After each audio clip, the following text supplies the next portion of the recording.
सीधे जेल से आ रहा हूं आप लोगों के बीच में।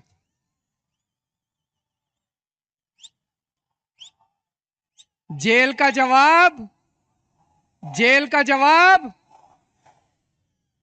दिल्ली से आया हूं झोली फैला के आपसे भीख मांगने के लिए।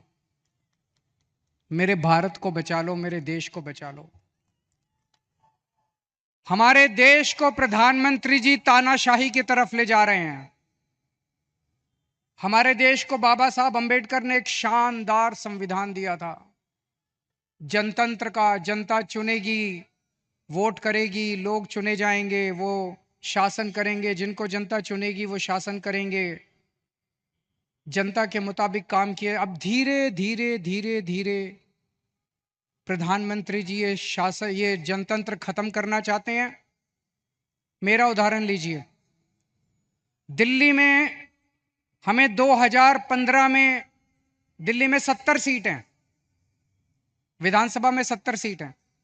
70 में से 67 सीट, 67 सीट आम आदमी पार्टी को मिली थी 2020 में, और 2015 में 67 सीट आम आदमी पार्टी को, 3 सीट बीजेपी को। 2020 में 70 में से 62 सीट आम आदमी पार्टी को, 8 सीट बीजेपी को। तो मोदी जी ने देखा कि दिल्ली में आम आदमी पार्टी को हरा नहीं सकते, तो मोदी जी ने एक षड्यंत्र रचा, एक फर्जी केस बनाया। उसमें मनीष सिसोदिया को, सतिंदर जैन को, सबको उसमें गिरफ्तार किया और फिर मुझे गिरफ्तार कर लिया। अगर हरा नहीं सकते तो गिरफ्तार कर लो। उन्हें लगा कि मैं एक बहुत छोटा सा आदमी हूं। हमारी एक छोटी सी पार्टी है, 2 राज्यों में है, पंजाब में, दिल्ली में। मैं सोच रहा था मोदी जी ने मुझे गिरफ्तार क्यों किया। मेरे जैसे छोटे से, वो तो इतने बड़े आदमी हैं, इतना उनके पास साधन है, तमाम उनके पास रिसोर्सेज हैं, मुझे क्यों गिरफ्तार किया। मुझे गिरफ्तार किया क्योंकि दिल्ली के गरीब बच्चों के लिए मैंने अच्छी शिक्षा का इंतजाम किया। दिल्ली के गरीब बच्चों के लिए मैंने अच्छे सरकारी स्कूल बनाए, शानदार सरकारी स्कूल बनाए। मोदी जी नहीं चाहते कि गरीब बच्चों के लिए अच्छे स्कूल बनाए जाएं, वो इस काम को रोकना चाहते हैं, इसलिए उन्होंने मुझे गिरफ्तार किया। मैंने मान लो 500 स्कूल बनाए। मोदी जी आपका बड़प्पन तो तब था आप 5000 स्कूल बनाते। आप तो इतने बड़े आदमी हो, आप 5000 स्कूल बनाते, तब आपका बड़प्पन था। आपने केजरीवाल को गिरफ्तार करके स्कूलों का काम रोक दिया दिल्ली के अंदर। मुझे गिरफ्तार इसलिए किया क्योंकि दिल्ली में मैंने इतने सारे मोहल्ला क्लिनिक, गली गली में मोहल्ला क्लिनिक, अस्पताल बनाए शानदार, सबका इलाज मुफ्त कर दिया, दवाइयां, टेस्ट, सब कुछ मुफ्त। और विडंबना देखिए, दिल्ली के लोगों के लिए मैंने सारी दवाइयां मुफ्त कर दी, लेकिन जब मैं तिहाड़ जेल में गया 15 दिन तक मेरी दवाइयां बंद करवा दी मोदी जी ने तिहाड़ जेल के अंदर।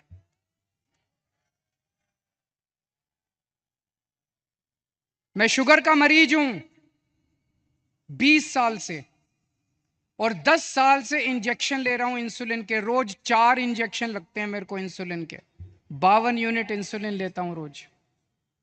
लेकिन जब मैं तिहाड़ गया, मोदी जी ने मेरे इंजेक्शन बंद करा दिए। 15 दिन तक मेरी 300 पहुंच गई शुगर, 350 पहुंच गई शुगर। मैं बोलता रहा वहां पे अफसरों को, कर्मचारियों को, मुझे इंसुलिन चाहिए, उन्होंने नहीं दी।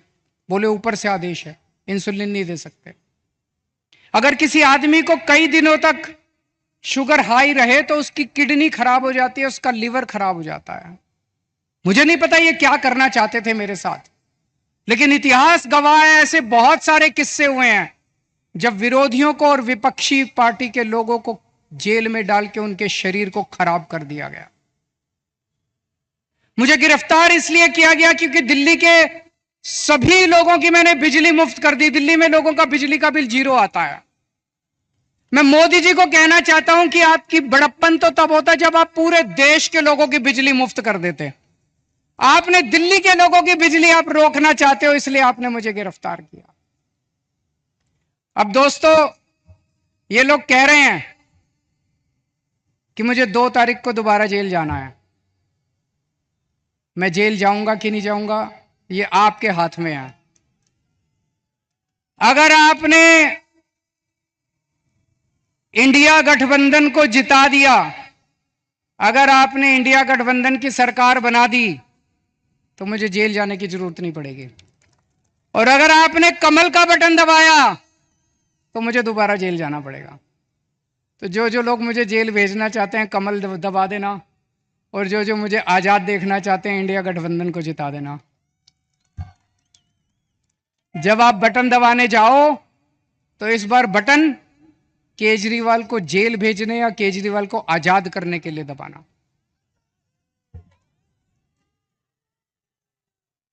रशिया का नाम सुना है? Russia, Putin. पुतिन ने क्या किया, जितने विपक्षी नेता थे उनको सबको कैद करके जेल में डाल दिया या मरवा दिया, और फिर चुनाव करवाए। 87% वोट मिल गए, 87%। जब विपक्षी नहीं होगा, लड़ने वाले नहीं होंगे, सारे वोट आप ही को मिलेंगे। बांग्लादेश में भी अभी ऐसा हुआ, उसने सारे विपक्षी नेताओं को जेल में डाल दिया और शेख हसीना जीत गई। पाकिस्तान में भी यही हुआ, इमरान खान को जेल में डाल दिया, उसकी पार्टी छीन ली, उसका सिंबल छीन लिया, जीत गए। अब मोदी जी भी हमारे देश को पाकिस्तान और बांग्लादेश बनाना चाहते हैं। इंडिया गठबंधन भारत देश को दुनिया का नंबर 1 देश बनाना चाहता है। मोदी जी भारत को बांग्लादेश और पाकिस्तान बनाना चाहते हैं। तय आपको करना है कि आप भारत को किस तरफ ले जाना चाहते हो, बांग्लादेश और पाकिस्तान की तरफ, या दुनिया का नंबर 1 देश बनाना है। अब यही काम मोदी जी देश में कर रहे हैं, हमारे देश में, कि सारे विपक्ष को खत्म कर दो। उन्होंने मेरे को गिरफ्तार कर लिया, कांग्रेस का अकाउंट फ्रीज कर दिया। चुनाव के 1 महीना पहले उन्होंने कांग्रेस का अकाउंट फ्रीज कर दिया।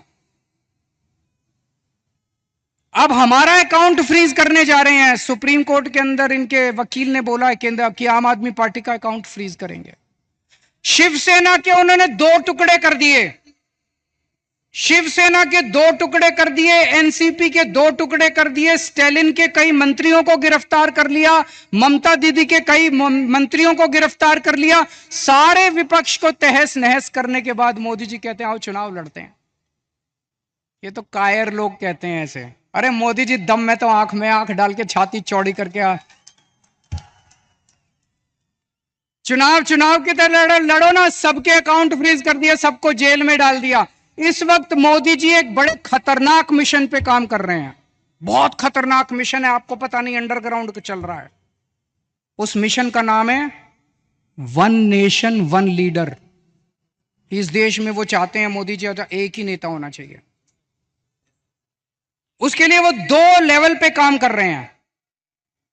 एक लेवल, जितने विपक्ष के नेता हैं एक एक करके सबको जेल में डाल रहे हैं। कईयों को डाल दिया, और अगर वो जीत गए, भगवान ना करे वो जीते, अगर वो जीत गए, मैं आपको चैलेंज करता हूं अगले चुनाव तक ठाकरे साहब भी जेल में होंगे, खड़गे साहब भी जेल में होंगे, राहुल गांधी भी जेल में होंगे, प्रियंका भी जेल में होगी, केजरीवाल तो है ही जेल में, शरद पवार साहब भी जेल में होंगे, ममता जी भी जेल में होंगी, स्टैलिन भी जेल में होंगे, पिनराई विजयन भी जेल में होंगे। तो एक उनके लेवल पे काम कर रहे हैं, विपक्ष को सबको जेल में डाल दो, जैसे पुतिन ने, शेख हसीना ने, जैसे पाकिस्तान वालों ने जेल में डाला। और दूसरे लेवल पे उनकी अपनी बीजेपी पार्टी में जितने नेता हैं सबको पैदल कर दिया, सबकी राजनीति खत्म कर दी। देवेंद्र फडणवीस को खत्म कर दिया उन्होंने, शिवराज सिंह चौहान को खत्म कर दिया, वसुंधरा राजे को खत्म कर दिया, डॉक्टर रमन सिंह को खत्म कर दिया, खट्टर साहब को खत्म कर दिया। एक ही बचा है, कौन है? अगला किसका नंबर है? अगला किसका नंबर है? सारा देश जानता है अगला नंबर योगी आदित्यनाथ का है। अगर ये जीत गए तो 2 महीने के अंदर योगी आदित्यनाथ को उत्तर प्रदेश के सीएम पद से हटा देंगे ये लोग। बड़ा खतरनाक, एक ही नेता बचेगा और वो भी बस वही राज करना चाहते हैं। लेकिन एक और चीज है, 2014 में जब मोदी जी प्रधानमंत्री बने थे, उन्होंने एक नियम बनाया बीजेपी के लिए कि जो नेता 75 साल का हो जाएगा बीजेपी में, उसको रिटायर करना पड़ेगा, उसको अपना पद छोड़ना पड़ेगा, उसको टिकट नहीं मिलेगी, और अगर वो किसी पद पे काम कर रहा है तो उसे इस्तीफा देना पड़ेगा। उस रूल के तहत उन्होंने सबसे पहले आडवाणी जी को रिटायर किया, फिर मुरली मनोहर को रिटायर किया, फिर उन्होंने सुमित्रा महाजन को रिटायर किया, फिर उन्होंने यशवंत सिन्हा को रिटायर किया और कई लोगों को रिटायर किया। साल 17 सितंबर को मोदी जी 75 साल के हो रहे हैं।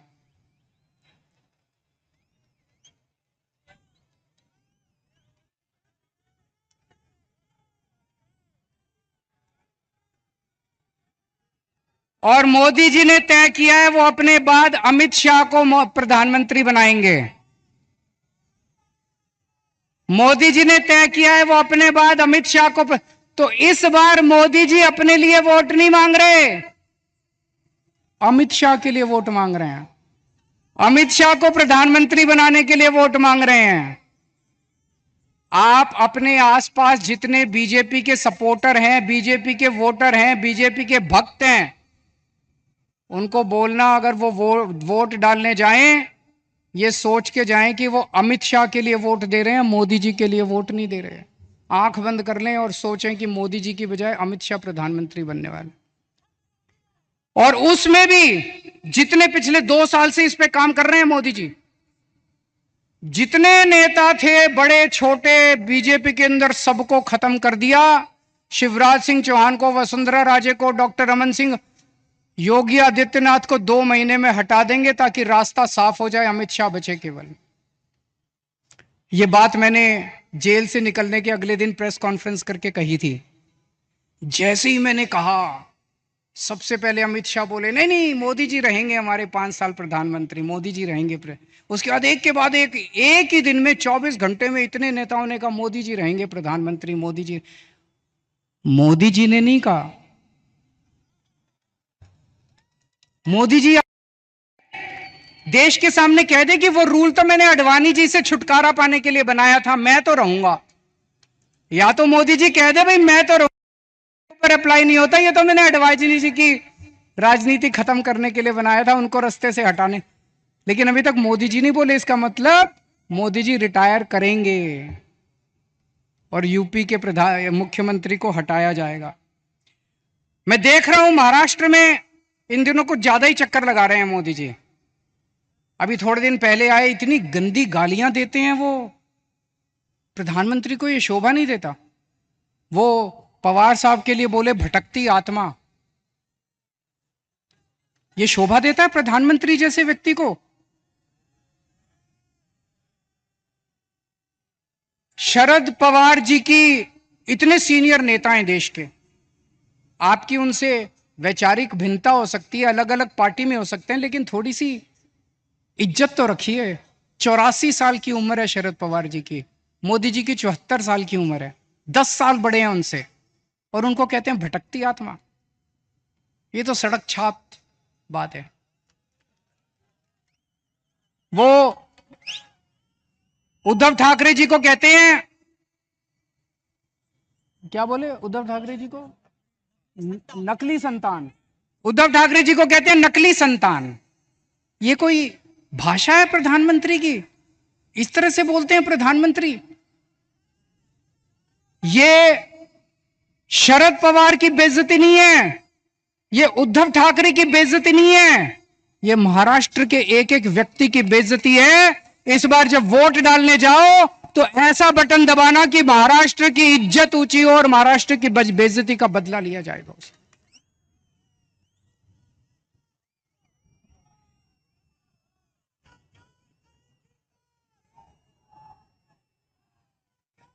मेरे को इन्होंने 21 दिन की मोहलत दी है सुप्रीम कोर्ट ने। मुझे उम्मीद नहीं थी कि मैं जेल से बाहर आऊंगा इतनी जल्दी, लेकिन बजरंगबली की कृपा है मेरे ऊपर। बजरंगबली की कृपा है। अचानक एक दिन मैं सेल में बैठा था, मेरा 25 नंबर सेल है, जेल नंबर, अब दोबारा जाना है मुझे, आप लोग मुझे चिट्ठी लिख सकते हैं जेल में। Cell number 25, jail number 2, Tihar jail.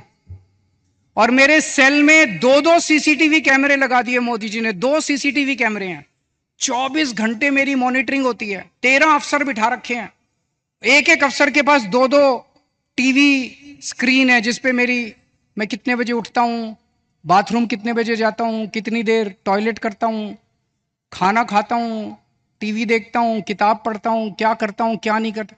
आप सोच के देखो, अगर आपको यह पता चले कि 24 घंटे आपके हर मूवमेंट को कोई मॉनिटर कर रहा है, जीना मुश्किल हो जाता है। और 2 टीवी स्क्रीन प्रधानमंत्री जी के अपने दफ्तर में लगे हुए, 24 घंटे मोदी जी मेरे को देखते हैं कि मैं क्या कर रहा हूं।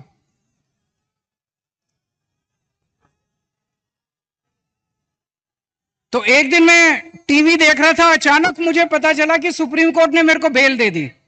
मैं 21 दिन के लिए बाहर आ गया, मुझे बहुत खुशी हुई, उसी वजह से आज आप लोगों के बीच में आने का मौका मिला। लेकिन मैंने भी ठान लिया है, ये 21 दिन का एक एक सेकंड, एक एक क्षण, एक एक पल मैं देश को बचाने के लिए गुजारूंगा। 24 घंटे काम कर रहा हूं। कल सवेरे लखनऊ गया था, फिर पंजाब गया, आज सवेरे पंजाब में था, आज मैं अभी बॉम्बे आया हूं, अभी भिवंडी गया था, भिवंडी से बॉम्बे आया हूं, अब रात को दिल्ली निकलूंगा, उसके बाद झारखंड जाना है कल या परसों में। पूरे देश में घूम के मेरा एक ही लक्ष्य है, किस तरह से अपनी भारत माता को बचाना है, देश को बचाना है, तानाशाही से बचाना है। दोस्तों, मैं तो आज आपको एक ही चीज बोल के जाऊंगा, जैसा मैंने कहा, अगर इनकी सरकार आ गई तो ये ठाकरे साहब को भी, शरद पवार जी को भी, सबको जेल में डाल देंगे। तो जो करे उद्धव ठाकरे से प्यार, उसे करना होगा मोदी को इंकार। जो करे शरद पवार को प्यार, उसे करना होगा मोदी को इंकार। और अंत में मैं कहना चाहता हूं, इंडिया गठबंधन के यहां पे 3 पार्टनर्स हैं, शिवसेना, एनसीपी और कांग्रेस। मैंने एक वीडियो देखा, मैं बड़ा चिंतित हो गया वो वीडियो देख के सोशल मीडिया पे। एक व्यक्ति ने वोट दे के बाहर निकला, उससे मीडिया वाले ने पूछा किसको वोट दिया, बोला शरद पवार को। बोला कौन से निशान पे, बोला घड़ी के निशान पे। अभी बहुत कंफ्यूजन है लोगों में, इस कंफ्यूजन को दूर करना बहुत जरूरी है। लोग, मैं देख रहा हूं, बड़ी जबरदस्त तरीके से बीजेपी को नकार रहे हैं, लेकिन अगर गलत सिंबल पे वोट डल गया तो बड़ी मुश्किल हो जाएगी। आप सब लोगों की जिम्मेदारी है, जितने लोग आज यहां आए हैं, वापस जाके अपने अपने मोहल्ले में, अपने अपने गांव में, अपने अपने पड़ोस में बोल देना कि असली शिवसेना का सिंबल बदल गया है, असली शिवसेना का सिंबल ये है, मशाल है। ये बताना पड़ेगा सबको, बताना पड़ेगा सबको। और असली एनसीपी का सिंबल जो है वो अब घड़ी नहीं है, वो तुतारी बजाने वाला आदमी है, वो बताना पड़ेगा सबको। हम सबकी जिम्मेदारी है, पार्टी अपना काम कर रही है, लेकिन पार्टी के साथ साथ जनता की भी जिम्मेदारी है। और लास्ट में एक ही चीज कहूंगा, 4 तारीख को जब नतीजे आएंगे, मैं तब तक जेल जा चुका हूंगा, जेल से नतीजे देख रहा हूंगा। पिछली बार 48 में से 42 सीट एनडीए की आई थी, इस बार 48 में से 42 सीट इंडिया गठबंधन की आनी चाहिए। अगर 48 में से 42 सीट इंडिया गठबंधन की आई तो मुझे जेल के अंदर बड़ा सुकून मिलेगा। आप सब लोगों ने, इंडिया गठबंधन के सभी नेताओं ने, ठाकरे साहब ने, पवार साहब ने, खड़गे साहब ने आज मुझे यहाँ आमंत्रित किया, बोलने का मौका दिया, बहुत बहुत शुक्रिया। और इतने प्यार से आप सब लोगों ने सुना। आप लोग खुश रहें, स्वस्थ रहें, भगवान आप